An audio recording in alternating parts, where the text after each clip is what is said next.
तो स्वागत है आप सभी का मेरे इस रैमो लव शो पे। आज मैं आप लोगों को एक स्टोरी लेकर आया हूँ जो आप लोगों को इंस्पायर करेगी, आप लोगों को मोटिवेट करेगी, मेहनत करने के लिए एक जुनून पैदा करेगी। तो इस स्टोरी को चलिए शुरू करते हैं। तो कहानी ये एक 18 साल की छोटी उम्र की लड़की का है जो अपने सभी भाई बहनों में सबसे बड़ी होती है।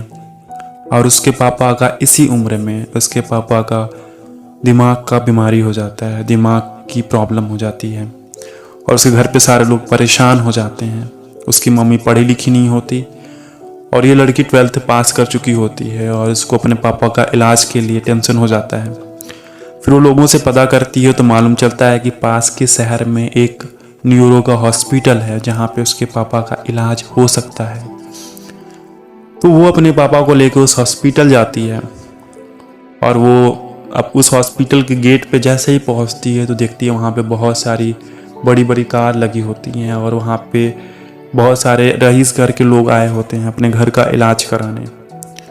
तो वो सारी चीज़ों को देख के नज़रअंदाज करती है और सीधे वो हॉस्पिटल काउंटर पे जाती है जहाँ फ़ी पे करना होता है, जहाँ पे फीस देना पड़ता है। और उस काउंटर पे जाती है और बोलती है, अंकल मुझे अपने पापा का इलाज कराना है। तो वो काउंटर पे जो बैठे रहते हैं अंकल वो बोलते हैं कि तुमको इनके लिए पहले 1500 रुपये फ़ीस यहाँ पे देना पड़ेगा, जो कि हॉस्पिटल का फ़ीस होता है। तो बोलती है, अंकल जी इतने में मतलब मेरा सारा इलाज हो जाएगा, दवा भी और चेकअप। तो वो अंकल बोलते हैं, नहीं ये केवल तुम्हारा फ़ीस है और तुमको दवा का चेकअप का अलग से पैसा देना पड़ेगा। तो लड़की बोलती है, अंकल जी मेरे पास बस 1500 रुपये है, आप कुछ कम करके ले लीजिए ताकि मैं पूरा इलाज करा पाऊँ। तो अंकल बोलता है गुस्से में आके, ये सब्जी मंडी है, तुमने सब्जी मंडी समझा है इसको, यहाँ पे दाम कम कराने आई हो। तो ऐसे करके वो डांट देता है। उसके पास खड़े उसके पापा उस बेटी के सर पे हाथ रख के बोलते हैं, बेटी चल तू अभी छोटी है, इस दुनिया के रीति रिवाजों को तू समझ नहीं पाई है अभी। तो वो अपनी लड़की को लेके चले जाते हैं हॉस्पिटल के बाहर। पापा तो समझ रहे होते हैं क्या हुआ यहाँ पे, बेटी कुछ समझ नहीं पाती, बस दिमाग में कोई निराशा होता है कि मैं आज अपने पापा का इलाज क्यों नहीं करा पाई। क्या पैसे रुकावट आई या हॉस्पिटल का फीस बहुत ज़्यादा था या मेरी गरीबी इसका कारण बनी। तो ये बहुत सारे तमाम सवाल उसके अंदर होते हैं दिमाग में और वो घर चली जाती है। और रास्ते में जाते हुए वो अपने पापा से पूछती है, पापा आप थोड़ा बताइए ना ये रीति रिवाज क्या होता है दुनिया का, क्यों वो हॉस्पिटल वाला हमें वहाँ से भगा दिया, क्यों मतलब हम लोग का इलाज नहीं कर रहा है। तो उसके पापा समझाते हैं, बेटा आज मेरा सर में पेन जरूर है, सर में दर्द हो रहा है, उसका इलाज शायद हो भी जाए पर यहाँ के जो लोग हैं, जो लोगों की सोच है, उसका इलाज करना बहुत मुश्किल है। आज अगर तुम पढ़ी लिखी होती या तुम्हारे पास बहुत सारे पैसे होते हैं, मैं वहाँ का फीस दे पाता तो वो मुझे देखता, वो समझ गया था कि फ़ीस नहीं दे पाएगा ये लोग, तो वो भगा दिया। ये चीज़ें वो सुनती है और उससे ज़्यादा उसके पापा उसको समझाते नहीं हैं और इतना वो सुनती है, समझ जाती है उसे क्या करना है। उसके दिमाग में एक सवाल रहता है और उस सवाल का जवाब मिल जाता है कि सारी चीज़ें मेहनत से होंगी, सारी चीज़ें आपकी स्टेटस को देख के की जाती हैं, आपके पास पैसे हैं तो सारा कुछ है। तो लड़की यही सोच के जाती है और सोचती है कि जिस प्रकार से मुझे ये प्रॉब्लम सहना पड़ा किसी और को ना सहना पड़े। फिर वो जाके किसी और से जो गांव में पढ़े लिखे होते हैं उनसे पूछती है, भैया ये डॉक्टर कैसे बनते हैं। तो वो लोग बताते हैं कि 12th पास करने के बाद एक नीट का एग्ज़ाम होता है और उस एग्ज़ाम को देने के बाद तुमको कॉलेज मिलता है और वहाँ से तुम डॉक्टर बनती हो।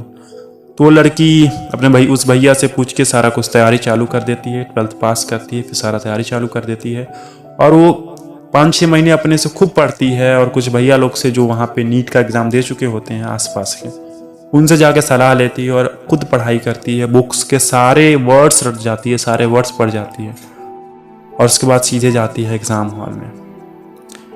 वो एग्ज़ाम हॉल में इंटर करती है और इंटर करते समय अपने माँ बाप का आशीर्वाद लेती है मन ही मन और भगवान से विनती करती है, भगवान एक बार बस ये एग्ज़ाम मैं निकाल लूँ ताकि किसी और को मेरे जैसे जिल्लत ना सहना पड़े, मैं अपने पापा का इलाज करा सकूँ।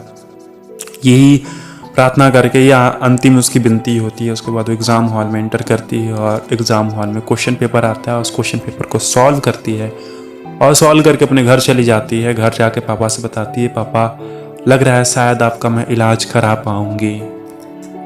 फिर उसके बाद कुछ दिनों के बाद, 1 महीने बाद उसका रिजल्ट आता है और उस रिजल्ट में वो टॉप 100 में रैंक लाती है। टॉप 100 में रैंक होता है उसका 85। उसके बाद क्या होता है, उसके बाद वो एक अच्छे से कॉलेज में जाती है, वहाँ पे एडमिशन कराती है और लोन के थ्रू वहाँ पे पढ़ाई स्टार्ट करती है और आज वो एक बहुत बड़ी डॉक्टर बनती हो। पता है किस चीज़ का? न्यूरो का। आज वो न्यूरोलॉजी की एक बहुत बड़ी डॉक्टर है और अपने पापा को खुद इलाज की और ऐसे बहुत सारे लोगों का इलाज करती है जिनके पास पैसे नहीं होते हैं, उनका भी इलाज करती है और फिर मम्मी पापा के सपनों को पूरा कर रही है, उनको जो चीज़ों की ज़रूरत है सारी दे रही है और आज लोगों का वो मदद भी कर रही है। तो बस इसी के लिए मैंने एक शायरी भी लिखा है, रख हौसला खुद पे, पर्वतें भी सर झुकाएंगे और जो कहते थे बुरा तुमको, वो भी अपने बच्चों को तेरी जैसे तालीमें सिखाएंगे, तेरी जैसी तालीमें सिखाएंगे। तो यही है ये स्टोरी। शायद ये स्टोरी सुनकर आपको एक मोटिवेशन आया होगा, एक इंस्पायरेशन मिला होगा कि मेहनत से सब कुछ हो सकता है। बस आप जो चीज़ करना चाहते हो, वो क्यों करना चाहते हो, उसके पीछे रीज़न क्या है, वो दिमाग में बैठा लो एक बार कि तुम क्यों डॉक्टर बनना चाहते हो, तुम क्यों इंजीनियर बनना चाहते हो, तुम क्यों यूट्यूबर बनना चाहते हो या अपनी लाइफ में कोई चीज़ क्यों करना चाहते हो। चाहे वो पैसे कमाने के लिए क्यों ना हो, चाहे किसी चीज़ के लिए क्यों ना हो, बस एक पॉजिटिव सोच होना चाहिए कि करना क्यों चाहते हो। उसके बाद उसी टॉपिक को लेकर तुम मेहनत कर दो, खूब मेहनत करो, चीज़ें अपने आप हो जाएंगी। अभी अगर तुम मेहनत कर लोगे तुम्हारा शायद भविष्य बहुत अच्छा होगा, नहीं तो फिर दुनिया का रीति रिवाज तुम समझ रहे हो कैसा होता है, बहुत जिल्लत सहनी पड़ेगी। सारे लोग स्टेटस के थ्रू चलते हैं, जो पैसे वाले होगा उसको हमेशा प्रियोरिटी मिलती रही है। तो तुमको मेहनत करना है, अपने आप को उस लायक बनाना है ताकि किसी का जिल्लत ना सहना पड़े।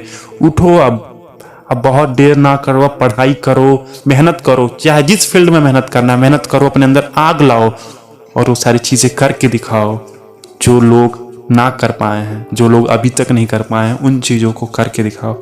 तो ये स्टोरी बस यहीं तक है। अगर अच्छा लगे तो लाइक करिएगा, कमेंट करिएगा और जिसको इन चीज़ों का ज़रूरत है उनको आप शेयर करिए और चैनल को सब्सक्राइब करना मत भूलिएगा।